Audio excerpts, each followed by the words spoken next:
I'm Lola. And I'm Mamuna. Together, we've a combined 35 years of experience within the tech scene in North America and Europe. We talk about the highs, the lows, the WTFs of navigating the technology industry and answer your questions about navigating tech careers. This is Lost in Tech.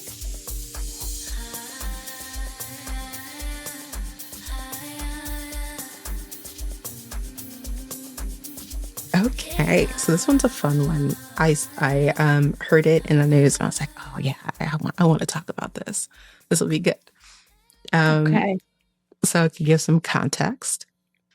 So yes. Sam Altman, OpenAI's CEO, announced that from December 2025, the ChatGPT product will allow verified adult users to generate and engage with erotic content under a treat adults like adults policy. And the company frames this as like a late stage evolution of content moderation. So they say, we have now tools to handle mental health issues and age gates, which enables more freedom for adults. And I think this is interesting because it's coming at a time when OpenAI is like under pressure to monetize and scale user engagement beyond sort of the enterprise and professional use. And a couple of months ago, there was that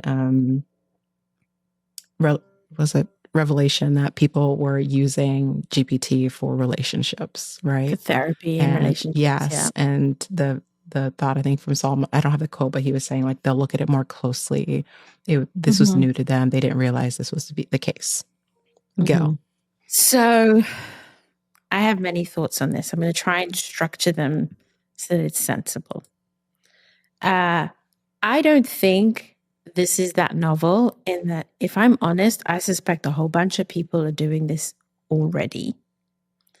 And they are finding ways to interact with AI and chatbots in a way that provides them with the outcome that they seek. This is my anecdotal, my sense of the internet, especially if you lurk on Reddit, then you definitely see this.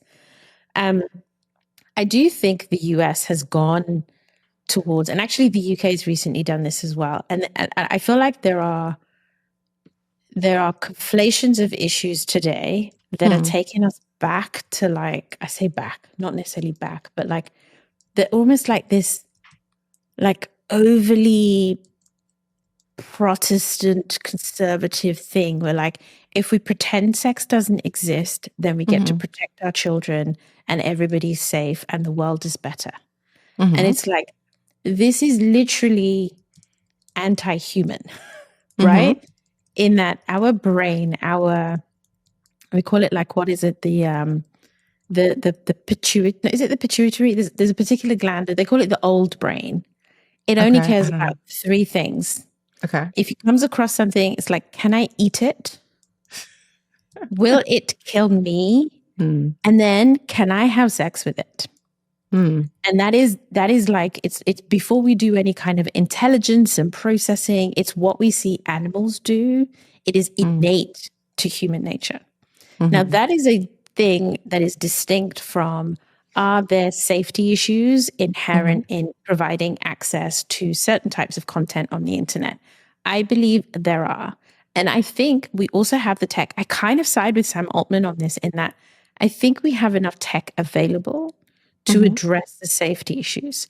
Because even without enabling it officially, like the idea that, okay, we're not going to offer this service, humans will find this stuff. The most closed, morally sanctimonious, restrictive, narrow, puritanical environments, history has shown us they have also produced some of the most horrific abuse scenarios for children and adults alike. Not talking about something that everybody's brain is coded to do, not providing safe paths that segment you effectively using tech is part of the problem. So in my mind, I'm like, verified heck out of the age. Yeah. Do the same thing you do with investments today. Like every 5 days, I have to tell Coinbase, do I still believe I understand what an investment is? And that's before I get access to my own accounts. Do that with the service. Put something that makes me have to clarify my intent and understand those gates. But we don't shut it down just because we can say, oh, child safety and abuse and blah, blah, blah. The other thing is, to me, without question, it should never be possible to upload a picture of a real human and ask an AI to turn it into any kind of content. Like, just stop that from happening. Make it not possible to turn a picture of a person into some kind of content that is clearly wrong. Yeah, wrong. Prevent it. You have the ability to prevent it. It. But can I invent a scenario with an AI that makes me happy? I mean, I can buy a life-size realistic doll today if I want to and do those things as well. So I don't really know what the difference is between that and like a conversation made up with an AI. It's the same thing. Yeah. But don't make it possible to turn a real person, as an adult, of course. Don't make it possible to turn a real person, a real human picture or an upload into that content. That should not be possible. And that is possible today. And that is more problematic. Yes, it is problematic.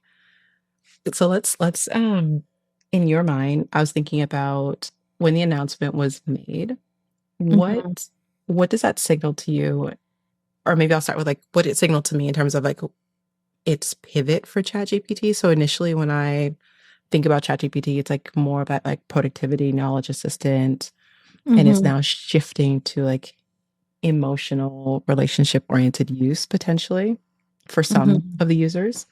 And it's interesting. And I wonder, we've talked in the past about we're talking about Instagram and a couple of other things where we're talking about sort of the attention economy and who is pulling attention from stickiness. And like here, it's like, okay, is it monetization pressures that are causing this shift?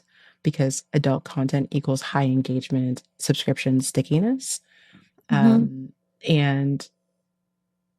I mean, I also wonder if competitively, I think it's like Grok. I've been listening to clips of Grok and people interacting with Grok, and it says like some interesting things. But does that mean like they have like lower restrictions and they can say crazy shit? So does like OpenAI now feel like it has to innovate or it will lose users? And I think I think it signals something in the market by them taking this step in this direction. And I wonder if it has to do with the need to monetize. Okay, so I'm gonna do my cold capitalist version of this, and then I'm gonna go back to Lola, the human being. If I was looking at comparables in the market, I would be looking at OnlyFans today. OnlyFans in the market in terms of like where they're going. If I am a business if I'm in the business of content generation, which is actually what OpenAI is, it's in the business of content generation. I'm going to look across what are other people doing and how do I make this business more capital efficient? For every dollar I spend, how do I make more money back? Sure. And content generation, we are already seeing AI influencers, AI models. And they are cheaper to make and cheaper to manage, and you can produce any amount or range of content as you want. So here's one efficiency I can gain. A massive industry is the world of adult content. And OnlyFans, I think there are 2 or 3 businesses in the world that make insane amounts of revenue per employee. So OnlyFans in the UK has less than 100 people, maybe even smaller than that, maybe less than 50 employees. It makes a ridiculous amount of money in revenue. We can actually check this number. But so the revenue per employee is in the millions. The other company that's in the same boat is a blockchain company called Tether. And if I'm OpenAI, I'm looking at that scenario and I'm like, I have a very expensive capital cost, this idea of model generation. I'm going to need an income type that is extremely high yield for that capital cost and have no choice but to arrive at the door of adult entertainment. And that is why I think they are 100% going to open it up. Some people are going to pay a higher monthly subscription for a version of ChatGPT that could be their girlfriend that will send them videos, that will tease them, flirt with them, whatever it is, the version that they want. Deeper engagement. It's deeper engagement. The human version of me is kind of like, I want, and I don't know if she would do this, but like if I'm OpenAI, at the same time as doing that, I'm going to go hire Esther Perel, because Esther Perel is this psychologist, and she's she's a great narrator of like why humans struggle with each other, and she does relationship therapy and stuff. And she's like, we should be rejecting, like the idea that a human being can be rejected by another human being is part of learning how to relate to other human beings. And with the apps and ChatGPT, we are hiding from that. And so rejection is the worst thing that could happen to you, as opposed to rejection is a feature of relation. And I think if I'm going to introduce content that I know is going to mimic intimacy between humans, I probably want to employ somebody who's going to help me figure out what the right safeguards are for that content. Yes. And I don't know if Esther would do it, but I'm kind of like, they need to like incorporate that, because there are subsets like incels and other groups who already have such a deep feeling towards the other sex, such that I think it could feed into like a very unhealthy situation, right? Where you have this, I don't know what the interaction is going to look like, but in its current state, it probably is not going to create boundaries with you, right? It's probably very much going to just say what you want to hear. Like even with GPT, I'm like, hey, like cut it. Your like AI it's like, should oh, great idea. Yeah, like great idea. I'm like, no, like, that's push stupid. back. Yeah, like push back. Tell me that this is a dumb idea. Like, don't take that risk. This is stupid. Like your thoughts here are dumb. Like be human, not human, but like be a component of like partnership here. Like you should be able to, like, you understand what I'm telling you. You understand the scenario. Push back, right? And I think that should carry over into whatever they move into with developing relationships, right? It shouldn't be just this whatever you want. I think of like Coming to America. It's like bark like a dog, hop on one foot, it's like, there's a boundary somewhere.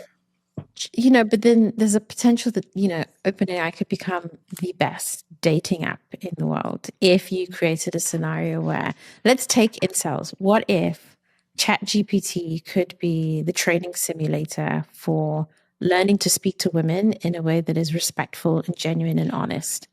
And ChatGPT was actually giving you feedback and saying, like, you kind of sound like a creep right now. Did you mean to sound that way? Let me break it down for you. If it would do that. Like a creep.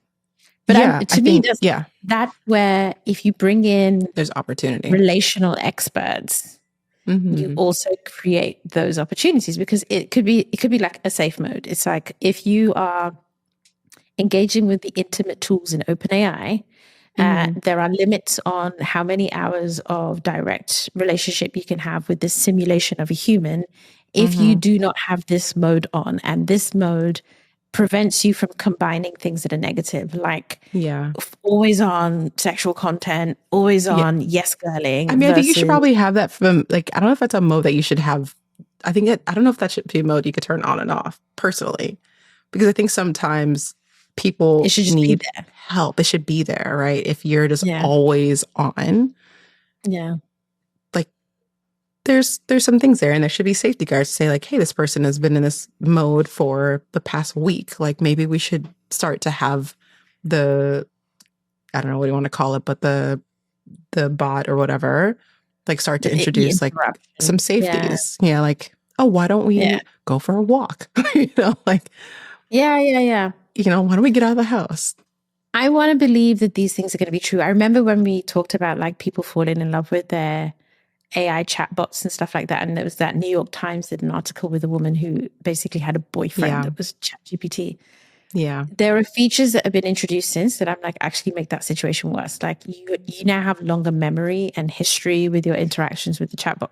Whereas I'm like, if the chatbot becomes your boyfriend, it needs to forget you on a regular basis. Like it needs to forget. And I think those are the types of safeguards that's like, if you've got adult mode on, then it cannot have persistent memory at the same time. It must forget regularly. So it reminds you it's a machine, and it reminds you that this is not But there's a lot, I think, that goes into that, which is why I think they have to be careful, because it's not just like, hey, we know we need to make money, right? Now you're dealing with people who potentially who can get attached, who don't know how to regulate, right? And the consequences of that could be tied very closely to the company, right? So let's say that it has a mode that like forgets who you are regularly, and this person becomes very frustrated and angry, right? Like, I think there's a lot in there that they have to think about. Okay, hey, if we introduce this where you drop memory every couple of days,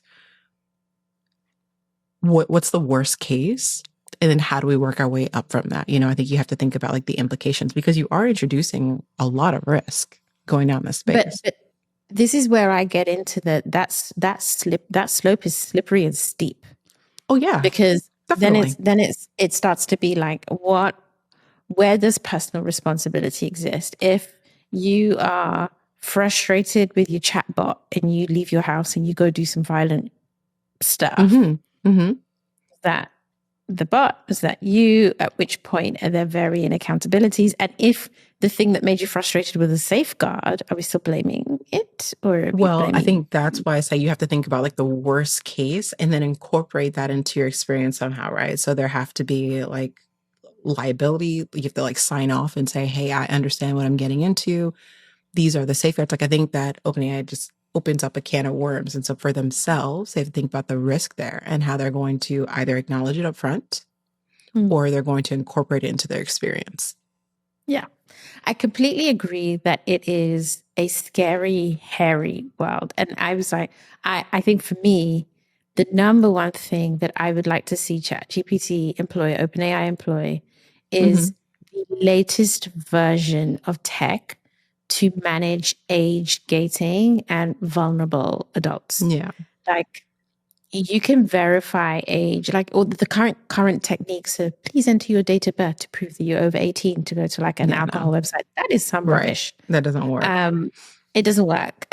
Whilst I disagree with maybe the way in the UK you cannot access adult content sites right now without going through a sort of a form of KYC. So you have to upload your ID and they have to prove and verify that you're of age. I have massive privacy concerns about that, because the way KYC happens is you kind of have to show someone all of your information. Yeah. And trust. Whereas again, and trust them, right? Go, yeah. Whereas like I work in blockchain tech and we have this poorly named concept called trustlessness, right?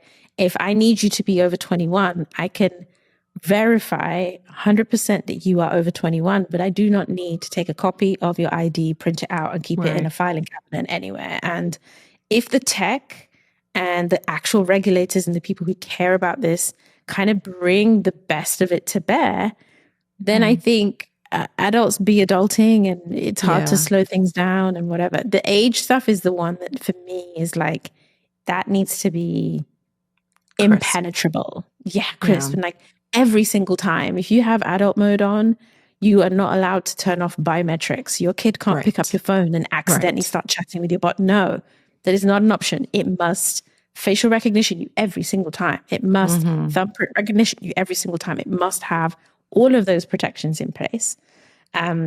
Ultimately, whether or not they'll do all of that, this is where the companies are incentivized they have to do smart their people minimum on staff. So, I mean, yeah, you never know. Smart people. Okay. What is it? We did the episode on Mountainhead. It's like smart people who are like, let humans be humans. I don't know. It's a conflict. It's a conflict. Oh, so many things. I'm very curious to see December. I am. I am very curious. To remember. I will be curious also because I bet this is going to have highly variable versions across different markets, where like there'll be a country where some things are allowed and a bunch of countries some where will not be allowed at all. Like I could see countries like Indonesia just be like, hey, no more ChatGPT or no more OpenAI. Like they're just going to cut it out. Yeah.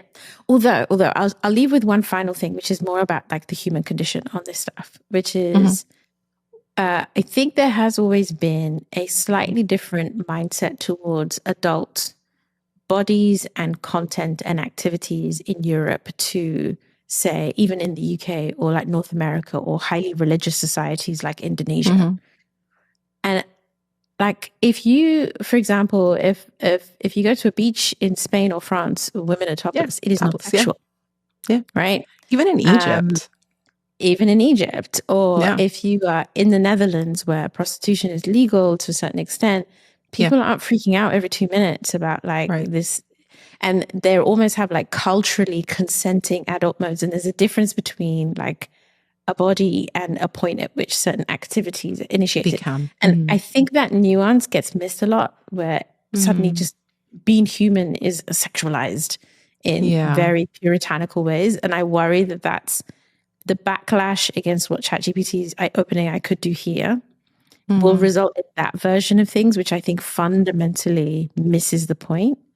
Versus actually, I like, yes, let adults be adults, but then let's take an adult approach to what does it look like to manage this well. Take the European approach to that, There you go. Take the European approach. We'll see what happens. Yeah, let's see what happens. All right. Like, subscribe, and follow. Like, share, and subscribe. We've made this show for you, and we want to hear your stories. We have our combined 35 years experience in tech. We have an incredible bank of experts to call on. We are your safe space. So send us your tech challenges and we'll help you create some draft decisions through some real talk. You've been listening to me, Mamuna and Oladipo. And me, Oyelayo-Pearson. Edited and produced by me, Michael Blissa, with theme music by 031 Mash. Email us at help@lostintechpodcast.com or DM us at lostintechpod.